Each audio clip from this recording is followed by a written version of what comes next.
Um, Welcome to my POPIA awareness training. So I came across this, and even though I was done recording my POPIA or semi-done, I decided that it will also be a nice case study, something nice to include for our POPIA awareness training. So it's something that was issued on the 11th of March 2024. So when was it? Yesterday. That's how fresh it is. So it's regarding information regulators' confirmation of them receiving notifications regarding IEC security compromise. So I will just read through it, but it will be available as well as part of my POPIA awareness training. So it reads as follows. The information regulator confirms that it has received 2 notifications from the Independent Electoral Commission, which is the IEC, regarding a security compromise that saw the unlawful release of candidate lists for the ANC and for the MK, okay? So remember that the responsible party, in this case, it is the IEC, has an obligation that whenever they suffer a data compromise, they need to inform the information regulator. So we can see that the IEC has complied with that requirement, okay? The regulator will attend to the notifications from the IEC in accordance with the requirement of the POPIA. So the regulator has advised the IEC that the information sent to the regulator does not provide sufficient details about the incidents to make them compliant with the POPIA requirements. Accordingly, the regulator has sent an information notice to the IEC requiring the IEC to furnish the regulator with more details regarding the incident. Okay, so the incident in question is a security compromise where the candidate's information or the candidate's information list was accessed. Okay. So the information regulator requests, amongst others, the following information from the IEC. So they want to know, because remember that it's 2 parties that were affected or that are affected by the security compromise. So concerning the ANC candidates, they require proof that the IEC has published a security notice on their website. So if you have been following my training, I've made examples, like live practical examples, things that really happened.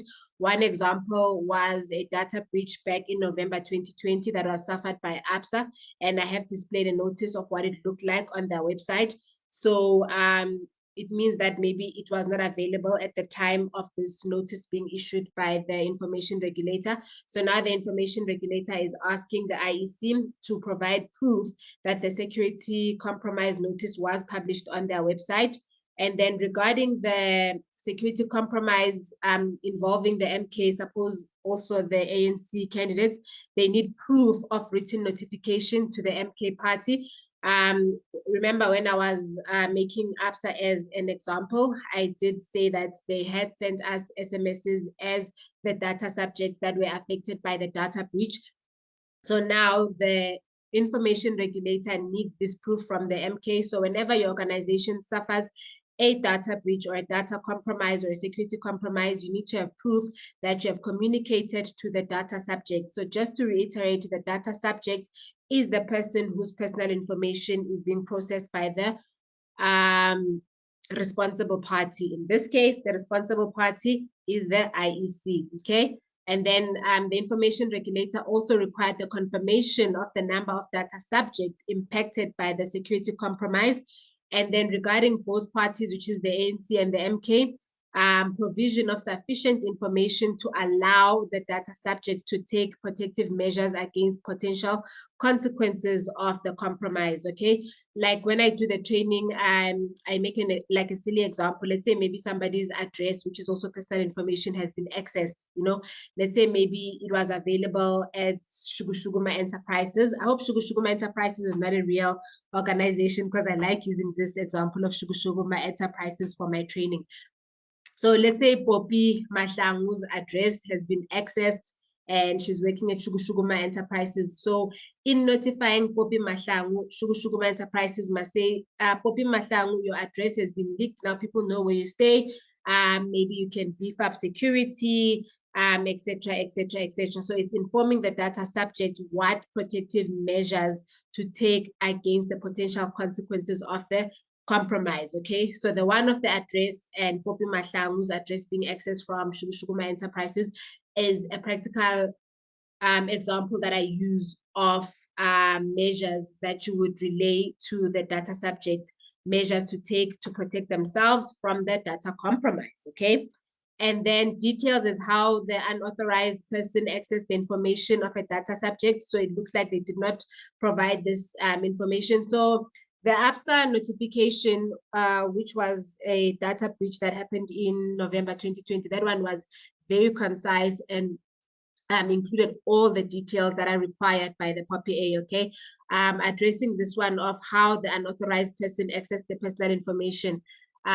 Remembering APSA's one, they notified us that this information was accessed as a result of the employee giving away our personal information, okay, in an unauthorized manner. Okay, and then details as to the technical and organizational measures that the IEC has implemented to mitigate against the risk of the affected data subjects' personal information being unlawfully accessed, okay, and unlawfully processed. So this means what measures has IEC put in place to ensure that this does not happen again, okay? Like, for example, going back to the Iec Data Compromise, they are mitigating, what's the word? Their mitigation against the risk, for example, was to have signed agreements with the parties that they're outsourcing the processing of personal information to, okay? And then thinking, even though APSA did not include this one, I would think that maybe mitigating that it does not happen in future. Actually, it was included now that I think about it, because they laid criminal charges against the person that actually did this, and then they went and obtained a high court order and seized all the information that was unlawfully accessed, okay? So maybe that can suffice, but also maybe it could be maybe saying that, okay, we're gonna have an intensive awareness training of the POPI Act to all our operator. So the operator is the person that processes the personal information on behalf of the responsible party. So with the Iec issue, the operator was an external party, an external company, okay? And then with the APSA issue, the operator was the employee, okay?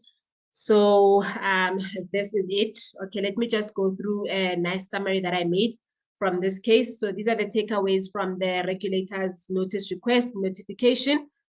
So they wanted proof that it was published on their website, that, okay, this security compromise has happened, and then they wanted proof of communication to the affected data subjects, okay? So the data subjects need to be informed. So if it's Bongile Dlangamandla, she needs to be informed that Bongile Dlangamandla, your information has been accessed from the IEC database, and as a result, these are the protective measures that you need to take to ensure that you don't suffer any XYZ as a result of this data compromise, okay?